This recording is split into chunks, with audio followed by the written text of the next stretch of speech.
تو ان کے سسرال والے اس ایک بات سے ان کو پسند نہیں کر رہے ہوتے، تو وہ پوری کوشش کر رہی ہوتی ہے کہ میں دل میں جگہ بناؤں۔ کیوں بنائیں ہم جگہ؟ کیا مطلب ہے جگہ بنانے کی؟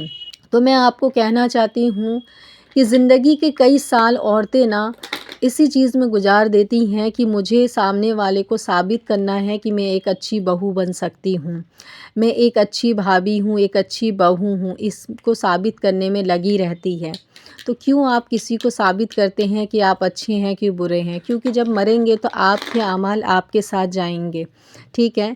آپ کو ہی اپنے بارے میں سوچنا ہے، دوسروں کو نہیں سوچنا ہے۔ تو دوسروں کو ہم کیوں ثابت کرنے میں لگے رہیں اور اپنی آدھی سے زیادہ زندگی اسی چیز میں گزار دیں کہ جس چیز میں ہمارا نام آیا یا جس غلطی میں ہمارا نام شامل ہے، جس گناہ میں ہمارا نام شامل ہے، اس میں ہم نہیں تھے، ہمیں ایسے ہی پھنسایا جا رہا ہے۔ ہم کیوں ثابت کریں کسی کو، کیوں بتائیں گے؟ جبکہ اللہ خالق ہے، مالک ہے وہ ہمارا۔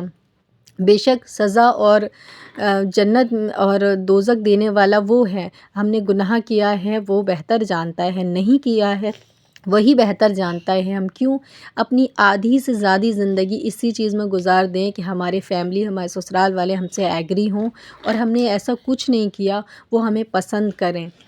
اور بہت ساری عورتیں اسی چیز میں آج بھی مبتلا ہیں اور وہ یہی کوشش میں لگی رہتی ہیں۔ آج میں آپ کو بتاؤں گی کہ آخر ایک شادی شدہ عورت کو کیا دعا کرنی چاہیے اور ایک شادی سے پہلے جس کی شادی نہیں ہوئی ہے اس کو کیا مانگنا چاہیے اپنے خدا سے، جس سے کہ آپ کی شادی شدہ زندگی میں سکون ہو اور آپ سکون سے جی سکیں۔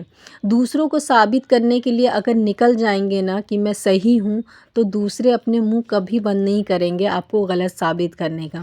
لیکن آپ نے اپنا صحیح ثابت کرنا جس دن بند کر دیا نا اور اللہ پہ چھوڑ دیا نا فیصلہ، اس دن اللہ ان سب کو خود سبق سکھا دے گا وقت کے ساتھ۔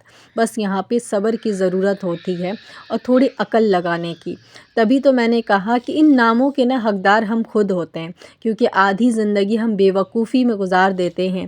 جب ہمارا آدھا زندگی گزر جاتا ہے نا تب سمجھ میں آ جاتا ہے کہ ہم جن کے پیچھے بھاگ رہے تھے، جن کو ثابت کرنے میں لگے ہوئے تھے کہ ہم ایسے نہیں ہیں، ہم صحیح ہیں، لوگ ہمیں غلط بتا رہے ہیں، لیکن اب پتہ چلا کہ وہ لوگ ہمیں ہمیشہ سے غلط ہی سمجھیں گے۔ آپ کتنا بھی اپنی اچھائیوں کا ڈھنڈورا ان لوگوں کے سامنے پیٹ لیں جنہوں نے سوچ لیا ہے کہ آپ کو غلط ہی سمجھنا ہے، وہ کبھی آپ کو اچھا نہیں سمجھیں گے۔ اپنی زندگی کے میں نے بھی کچھ سال ایسے ہی سوچا کہ نہیں، لوگ میرے بارے میں ایسا کہتے ہیں تو چلو ان کو ایک بار اپنی بات ہم رکھتے ہیں اور یہ کہتے ہیں کہ ایسا کچھ بھی نہیں ہوا تھا۔ لیکن ساری کہانی سننے کے بعد بھی لوگ اچھا کر کے بس ٹال دیتے ہیں۔ مطلب ایسا لگتا ہے جیسے کہ ہم جو بتا رہے ہیں اس میں دم نہیں، اور جو سامنے والے نے ان کو بتا دیا وہ ان کے لیے خاص بات ہے۔ تب سمجھ میں آیا کہ کسی کو ثابت کرنے کی ضرورت نہیں ہے کہ ہم کیسے ہیں، ہمارے خدا کو پتہ ہے نا، بس اتنا ہی کافی ہے۔ کیونکہ جو انسان مر کر کے مٹی کے اندر جانے والا ہے اس کو اپنے اعمال اور اپنے گناہ کا خیال نہیں، تو ہم اس کے بارے میں اس کی باتوں کو لے کے کیوں بیٹھیں؟ تو ہر انسان کو وہی جانا ہے۔ کیا اوقات ہے ایک انسان کی، ایک انسان کے سامنے کچھ بھی نہیں ہے۔ مٹی میں وہ بھی جائے گا، مٹی میں ہم بھی جائیں گے، اس کے بھی اعمال اور ہمارے بھی اعمال۔ پھر چھوڑ دو اللہ کے اوپر یہ ساری باتیں۔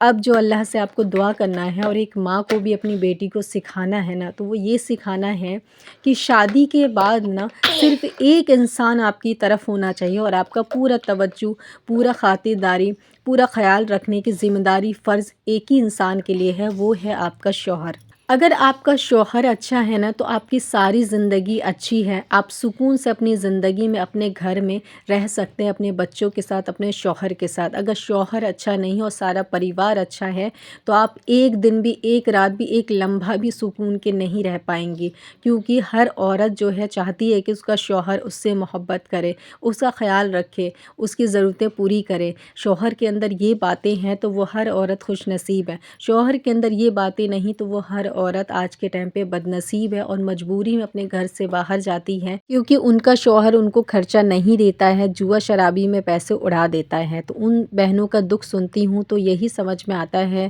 کہ وہ ساری بہنیں خوش نصیب ہے جن کے پاس ایک اچھا شوہر ہے۔ تو میں یہ چاہتی ہوں کہ جن کے پاس بھی بیٹیاں ہیں تو اپنی بیٹی کو یہ مت سکھائے کہ سسرال میں جا کے سب کا کہنا مانے، صرف ایک بات ان کو سکھا دیجیے، وہ یہ کہ سسرال میں نا اپنے شوہر کا وہ سب سے زیادہ خیال رکھے کیونکہ وہی اس کے سر کا تاج ہے اور اس کا ہی وہ خیال رکھے، بس شوہر کی ذمہ داری ہے اس کے اوپر۔